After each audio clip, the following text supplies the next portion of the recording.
Hello, everyone, and welcome back to Bright English, the channel where learning English feels easy, relaxed, and actually fun. We are so happy you are here with us today. Whether you are watching from your couch, your kitchen, or somewhere in between, welcome, welcome, welcome. I am Max, and as always, I am here with the wonderful Lily. Hi, everyone. It is so great to have you here. Today, we have a topic that I think every single English learner needs. And I mean every single one. But before we get into it, Max has a question for me. He always does. I always do. Okay, Lily, warm-up question. Very simple, very casual. Ready? I am ready. Let's go. Okay, so when you walk into a cafe, what do you usually order? Like, what is your go-to drink? Oh, that is easy. I love a flat white. Every single time. No hesitation. Really? Just always flat white? Always. I cannot imagine ordering anything else in the morning. What about you? Okay, so I love trying new things, so I usually look at the menu for a long time and pick something I have never tried before. Like last week, I ordered some kind of lavender oat milk something. And? I did not enjoy it at all. It tasted like soap. Oh no. But you know what? I do not regret it, because that is just who I am. I like to experiment. And that little exchange right there, that was actually a perfect example of today's lesson, because we were talking about what we like and what we do not like. And that is exactly what today is all about. Today on Bright English, we are teaching you how to express likes and dislikes in English, naturally, confidently, and in a way that sounds real. So let's talk about why this topic is so important. And I promise you, it is more important than it might sound at first. That is true. A lot of beginners think, oh, likes and dislikes, that is basic stuff. But actually, this kind of language comes up in so many real situations. Think about meeting someone new at a party or at work. One of the very first things people talk about is what they enjoy. Their hobbies, their food, their favorite music. And if you cannot express those things clearly in English, the conversation can feel really short and a little bit awkward. Or think about a job interview. Interviewers often ask questions like, what kind of work environment do you prefer? Or, what tasks do you most enjoy? And you need to answer with more than just one word. Exactly. And even in small daily moments, like when a friend asks if you want to go to a new restaurant or if you like a movie they just recommended, knowing how to express yourself makes you sound so much more natural. So this is not a small topic at all. It is actually one of the most useful things you can learn as a beginner. And the great news is, the vocabulary and patterns are not complicated. With just a few key phrases, you can say a lot. Before we get into the vocabulary, I want to share a little story. Because this topic actually reminds me of a moment that was, let's say, a little embarrassing. Oh, I love these. Go on. So, a few years ago, I was at a dinner with some new colleagues, and someone asked me very casually whether I liked spicy food. And I wanted to say, not really, I prefer mild food. Simple, right? Sounds simple enough. But I panicked, and instead of saying what I meant, I just said, yes, I like it, because I did not know how to say no politely in English. Oh no. So then someone ordered a very, very spicy dish for the whole table, and I sat there, eyes watering, pretending everything was fine, eating something that felt like fire. You suffered in silence. Complete silence. And I just kept nodding and saying, yes, delicious, very nice, while internally, I was crying. That is genuinely painful, and honestly, so relatable. A lot of learners avoid saying what they like or do not like in English because they are not sure how to say it politely or naturally. Exactly. And that is why today's lesson matters so much, because you should never have to eat something that tastes like fire just because you did not know the right words. After today, you will know exactly what to say. All right, let us start building your vocabulary. We have some really useful words and phrases to share with you, and we will give you an example for each one so you can hear how it sounds in a real sentence. The first and most important word is love. Love is a strong way to say you really, really like something. For example, I love Italian food, or I love listening to music in the evening. Love is great because it sounds enthusiastic and warm. People use it all the time in casual conversation. The next word is enjoy. Enjoy is a little softer than love, but still very positive. For example, I enjoy cooking at the weekend. Or, I enjoy walking in the park when the weather is nice. Enjoy is also great because it sounds natural in professional situations too. Like in an interview, you might say, Perfect example. Now the next one is like. Like is simple, friendly, and very useful. For example, I like action movies. Or, I like my morning routine. like is probably the most common word in this category. It is safe, it is natural, and everyone understands it immediately. Now let us move to the other side. Words for things you do not like. The first one is dislike. This is a polite and neutral way to say something is not for you. For example, I dislike loud music in restaurants. Or, I dislike starting the day without coffee. Dislike sounds formal but not rude. It is a very good word for situations where you want to be polite and clear at the same time. The next phrase is, I am not a big fan of. This one is very natural and very common in spoken English. For example, I am not a big fan of horror movies. Or, I am not a big fan of very hot weather. I love this phrase because it sounds honest but also soft. It does not sound aggressive or negative. It just says, this is not really my thing. Exactly. And the next phrase is similar. I do not really enjoy. For example, I do not really enjoy crowded places. Or, I do not really enjoy waking up early.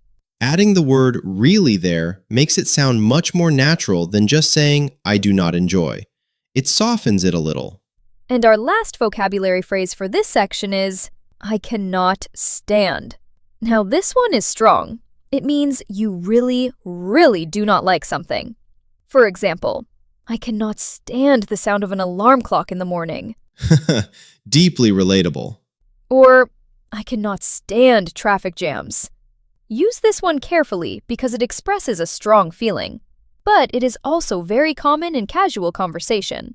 So to recap those vocabulary words, we have love, enjoy, like on the positive side, and dislike, I am not a big fan of, I do not really enjoy, and I cannot stand on the other side. Those 7 phrases already give you a lot to work with.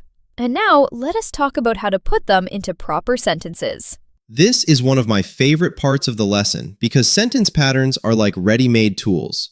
You learn the structure once, and then you can use it for almost any topic. Pattern number 1 is, I really like, or I really love, followed by a noun or a verb with ing. For example, I really like quiet mornings, or I really love hiking in the mountains. The word really adds energy and makes it sound more natural than just saying, I like. Pattern number 2 is, one of my favorite things is. This is a beautiful pattern because it sounds warm and personal. For example, one of my favorite things is drinking tea before bed. Or, one of my favorite things about this job is working with creative people. You can use it for everyday things or for more professional conversations. Pattern number 3 is, I am not really into. This is a casual, friendly way to say something is not your preference. For example, I am not really into social media. Or, I am not really into very spicy food. This pattern is great because it sounds relaxed and natural without being rude. Pattern number 4 is, I prefer over. This pattern is excellent because it lets you compare two things and explain your preference clearly. For example, I prefer tea over coffee. Or, I prefer working in the morning over working at night. This one is perfect for interviews or any situation where you need to explain a choice. Pattern number 5 is, I find very. This pattern is a little more descriptive, and it helps you explain why you like or dislike something. For example, I find classical music very relaxing. Or, I find long meetings very tiring. The word find here means something like I think or I feel about something, based on experience. And pattern number 6 is, to be honest, I am not a huge fan of. The phrase to be honest at the beginning makes it sound genuine and self-aware. For example, to be honest, I am not a huge fan of big parties. Or, to be honest, I am not a huge fan of watching sports on TV. It is polite, honest, and sounds very natural in conversation. So now you have 6 strong sentence patterns. Let me use a few of them together so you can hear how they sound in a natural flow. Go ahead. Okay, I really love spending time outdoors. One of my favorite things is going for a walk after dinner. To be honest, I am not a huge fan of very busy places, so I prefer small parks over big city streets. That was beautiful. Completely natural and very clear. Notice how she used 3 different patterns and it did not sound like a list at all. It sounded like normal conversation. Now you try when you get to the practice section. And speaking of natural conversation, let us talk about how this language changes depending on the situation you are in. This is really important because the way you talk about likes and dislikes with your best friend is very different from how you talk about them in a job interview. Exactly. Let us start with casual situations, talking with friends or family. In these moments, you can be very relaxed and expressive. You might say something like, "Oh, I absolutely love this song," or, "Ugh, I cannot stand this weather." Stronger words and more emotion are completely fine here. But imagine you are in a job interview and someone asks, "Do you prefer working alone or in a team?" You would not say, "Ugh, I cannot stand working alone. It's the worst." That would sound a little strange. Instead, you might say, "I prefer working in a team, although I also enjoy independent tasks when needed." See how it is more calm, more balanced, and more professional. In professional situations, the pattern "I prefer over" and "I find very useful" are your best friends. They let you express a preference without sounding too strong or too emotional. Now, think about meeting someone new. When you first meet a person, you usually want to be polite and not too strong with your opinions. You might say, "I'm not really into horror movies, but I do enjoy thrillers," instead of, "I absolutely hate horror movies. They are terrible." Keeping it light and open in new social situations is usually a good idea. It invites the other person to share their opinion too. And then there's the situation where you are tired or stressed.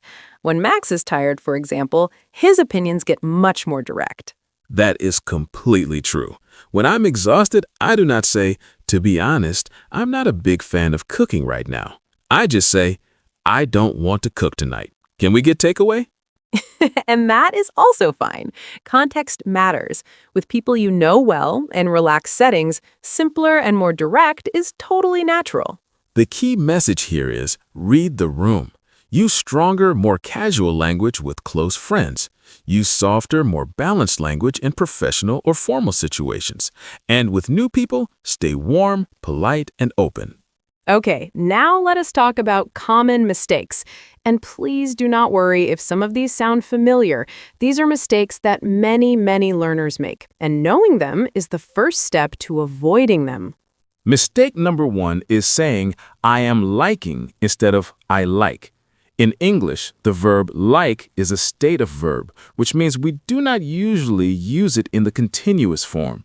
So the correct sentence is, "I like this song," not "I am liking this song." Mistake number 2 is saying, "I like very much," without an object. For example, saying, "I like very much," and then stopping. In English, the word order matters here. The correct pattern is, "I like it very much," or "I like this movie very much." The thing you like needs to come before very much. Mistake number 3 is using "I love" for everything. Some learners say, "I love this pen," "I love this chair," "I love this sandwich." And while this is not technically wrong, it can sound a little over the top. Try to use love for things that genuinely excite you, and use like or enjoy for everyday preferences. Mistake number 4 is confusing "I like" and "I would like." These two phrases mean very different things. "I like" means something is generally good to you. I like coffee. But "I would like" is a polite way to request something. I would like a coffee, please. Mixing these up can lead to some funny misunderstandings. Mistake number 5 is saying I am not like instead of I do not like. For example, I am not like loud music does not make sense in English. The correct form is I do not like loud music. Be careful with am not versus do not here. 5 mistakes, all very common, and now all very avoidable for you. Let us keep the energy going and move into something a little more fun. Now we are going to look at some idioms and natural expressions for likes and dislikes. These will make your English sound much more fluent and colorful. But as always, only use them when they feel natural, not forced. The first expression is, it is not my cup of tea. This is one of the most classic English expressions, and it means this is not something I enjoy or prefer. For example, horror films are really not my cup of tea. Or, getting up at 5 in the morning is definitely not my cup of tea. It is polite, gentle, and very British in its roots. I love this one. The next expression is I'm crazy about. This means you really love something with a lot of enthusiasm. For example, I'm absolutely crazy about Italian food. Or she is crazy about photography. It sounds warm, energetic, and very natural in casual conversation. The next one is, it grows on you. This is a beautiful expression for something you did not like at first, but started to like over time.